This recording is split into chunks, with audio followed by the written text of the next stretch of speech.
Hey everyone, this is Kevin from thechesswebsite.com, and today we are continuing our coverage of the 2016 World Chess Championship. We're in Game 3.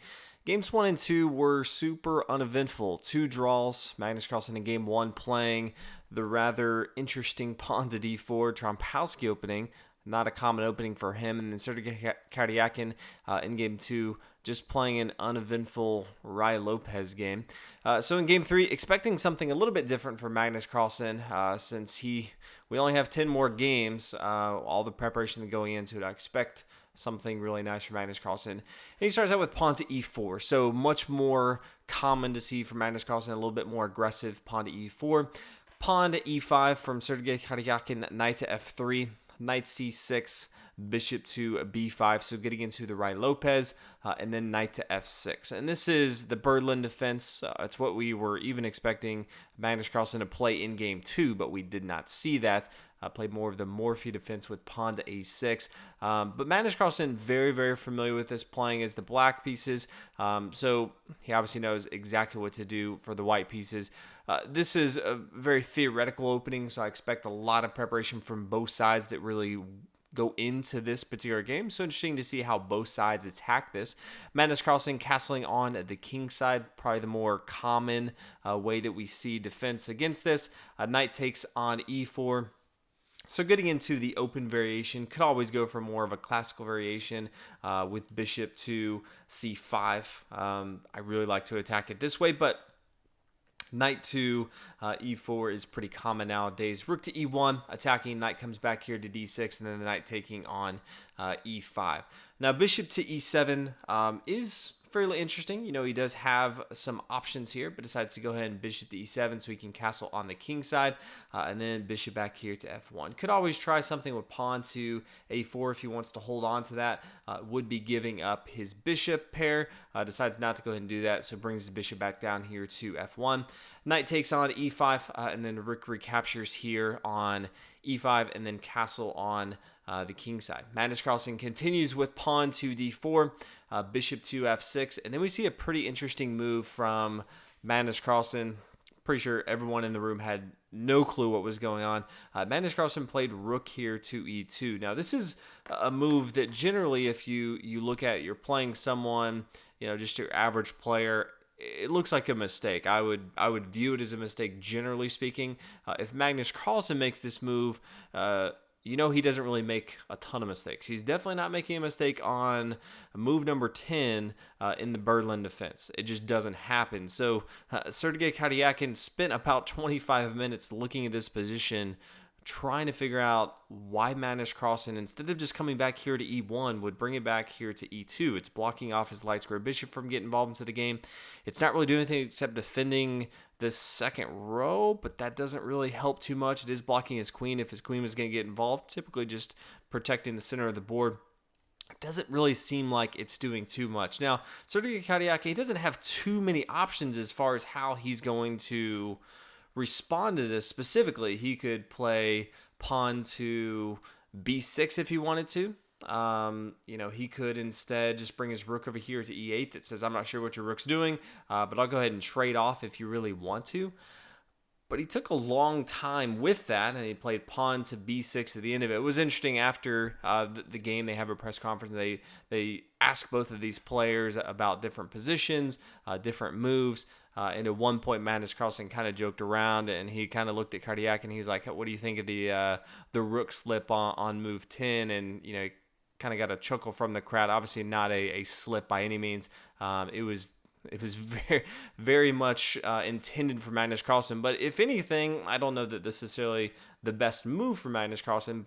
But psychologically, it kind of psyched his opponent out. He really didn't know what to do. He thought maybe Magnus was on a completely different level playing these moves that he just hadn't prepared for. And to get 25 minutes off of your opponent's time bank is always a good thing. Now, Magnus Carlsen then played rook to e1, and I'm sure Karjakin was like, okay, why did I just waste 25 minutes? Because you almost just wasted a move bringing it back here to e1. But all in all, pretty entertaining to see that turn of events with Karjakin kind of racking his brain there. Now, rook to e8 says, let's go ahead and just get rid of these rooks if we want to. I don't know exactly what you're up to. Bishop here to f4, and then a rook takes down here on e1, and then the queen retakes on e1.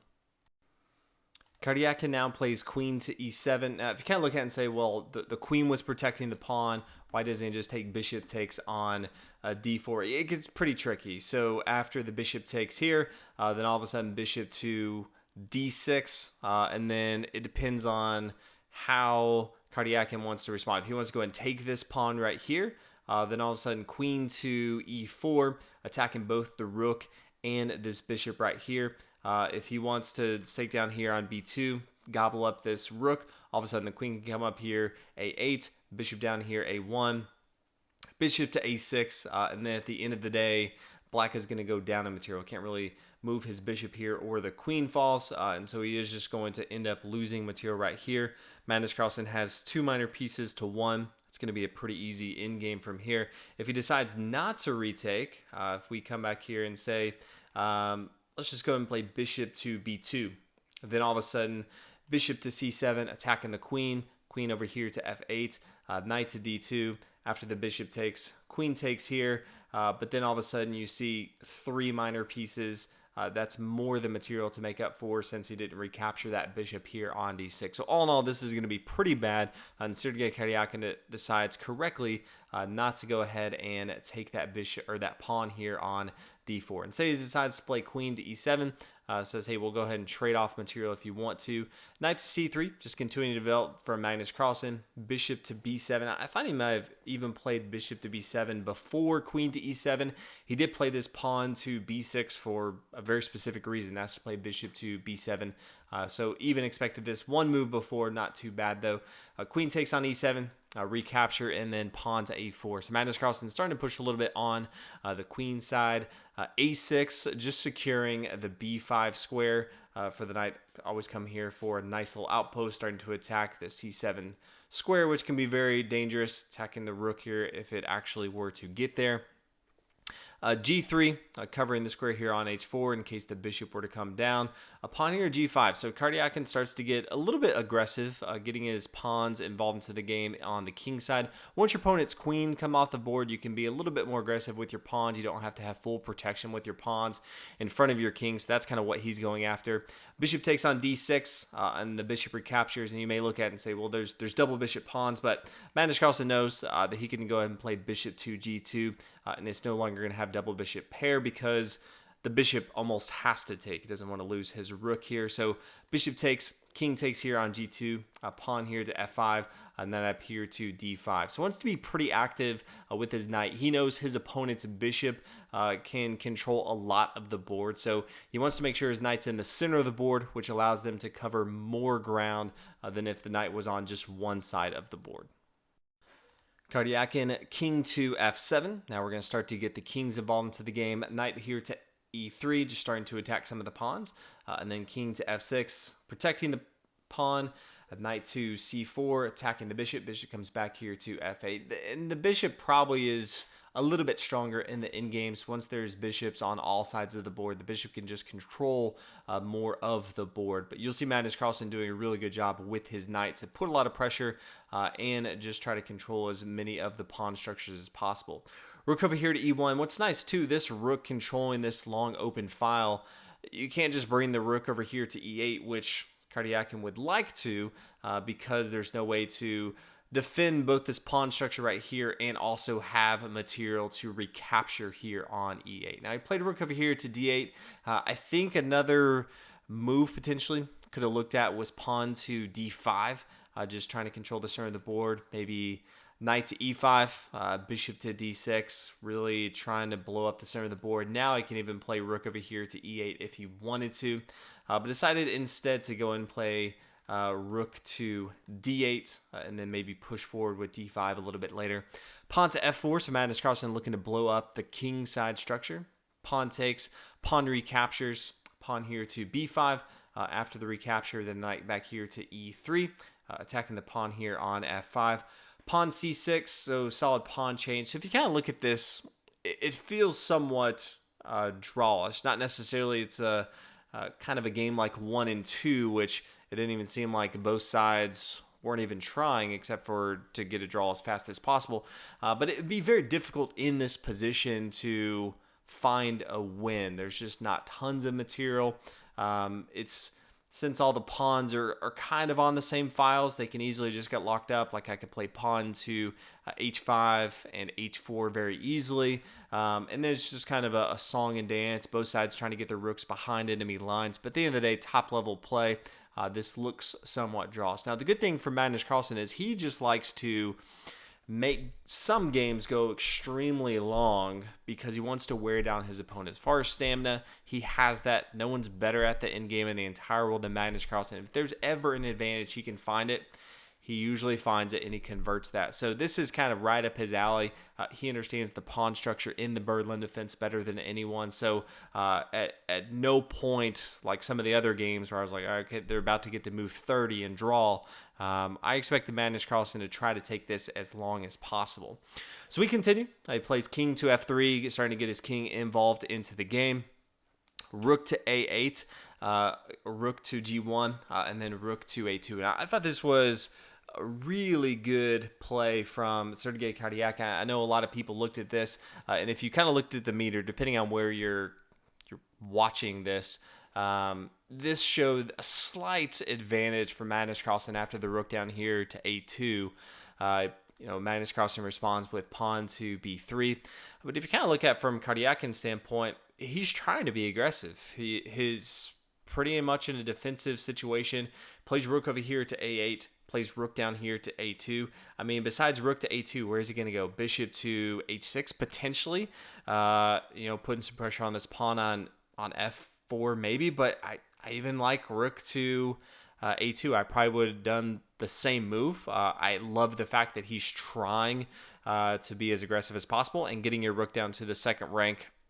I usually recommend that myself. So I don't think that's necessarily bad. But Magnus Carlsen, he finds these very, very small places where he can find an advantage. But plays pawn to b3, c5, recognizing that, okay, this pawn right here is what the rook's attacking. This knight here on e3 is defending it. So he would like to just play his bishop down here, pin down the knight to the rook. Can't really defend the square anymore.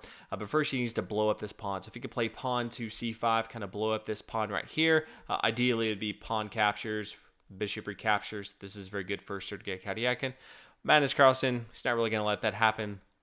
Says, hey, that bishop you really want to get involved into the game. I'm going to go and play rook here to g8. I'm going to put you to the test here. So king to f7. Now rook back here to g2. But now after the pawn takes, knight up here to f5 and attacking this pawn here on d4. And now it's kind of a tough spot because the king came up here to f7, no longer was protecting the pawn here on f5. So this allows kind of a tough spot for Sergei Karjakin because he's going to end up losing material on board. So he plays pawn to a d3, pawn up here to d3, and then a rook down here to a1. So Magnus Carlsen in that exchange goes up a pawn of material, and you start to get a sense from Magnus Carlsen that if there was ever a spot where he could take a position and turn it into a win, it's definitely going to be this spot right here. Carlsen now plays knight to d4, pawn to b4, rook up here to g5. So his knight on d4 is protecting this pawn here on b3. Now he decides to go as getting rook involved into the game behind enemy line and start to really put pressure on his opponent. Rook here to b1, that pawn's being protected, that's fine. Rook to f5 check, king here to e8. Rook over here, b5, attacking this pawn. The pawn is being protected by this bishop here on f8, so that is a good thing. Rook here to f1, king to e4, rook to e1, and then king up here to f5. But we kind of look at this, Magnus Carlsen doing a good job of defending, but he's also just slightly improving his position with every move. He has his rook in a very active position. His knight's in the center of the board, which is exactly where you want it. His king is very involved into the game. He's up a pawn. He has a pass pawn here on the f-file. He has a huge advantage right now as we are in the end game. Sergei Karjakin definitely in a tough spot. If there's anyone that can take a winning end game, turn it into win, it's definitely Magnus Carlsen, as we have talked about before. So it's all about execution from here. Rook here to d1, rook over here to e5, check, king to f7, rook to d5. Says, hey, you can go ahead and take my pawn. I'll take your pawn as well. As we kind of chip away down to the end game, we can exchange material. That's going to be fine with me. Rook takes here, check. King up here to e8. Rook back here to d4. Still just protecting the knight right here, so that's good. Rook here to h3. Rook e5 check, and then after the king moves, then rook down here to e2, doing a nice job of protecting that material here on h2. A bishop to g7, attacking the knight. Knight to c6, attacking the pawn here on b4. First h5 from the rook check, and then rook over here to c5, attacking the knight right here. Knight up here to d8 check. King moves to g6, knight to e6, pawn down here to h5. And if we come back just a few moves and we look at it, you may say, why on move 48? Why did he not just take the material on b3? So if he were to take this material here on b3, then all of a sudden knight to d8. This is very, very tricky. The king can't move to e6, f6, g6 because the king kind of in a tough spot. So if it comes back, rook up here to e8, bishop to f8, and then knight here to e6, that bishop's going to fall. Minor piece and a major piece against just your opponent's major piece, definitely going to be a victory for Magnus Carlsen there. So did want to make sure that we covered that because some people may have asked about that question. But rook here to h5, and then decides to go and swing it over here. Knight here to d8 check, but now the king can come here to g6 since the king is not on f5. Knight to e6, pawn down here to h5. King to f3, rook here to c3, king up here to h4 or e4, bishop f6, and then a rook here to e3. Now, you may look at it and say, why doesn't he just take material on board? He's going to play pawn to h4, pawn to h3. At some point, though, you would imagine that it's going to be better for one of these sides to actually trade off their rooks here. But if we kind of look at it, it all depends on the exact position. So if black were to take material right here, okay, this gets pretty tricky. The king can take, and then all of a sudden, king to f5, knight up here to c7. The king is still centralized, protecting this pawn. That's very important that the king is protecting this pawn right here. Then this knight can kind of just move around and put a lot of pressure on his opponent and start to gobble up material since he does have a pawn advantage right here.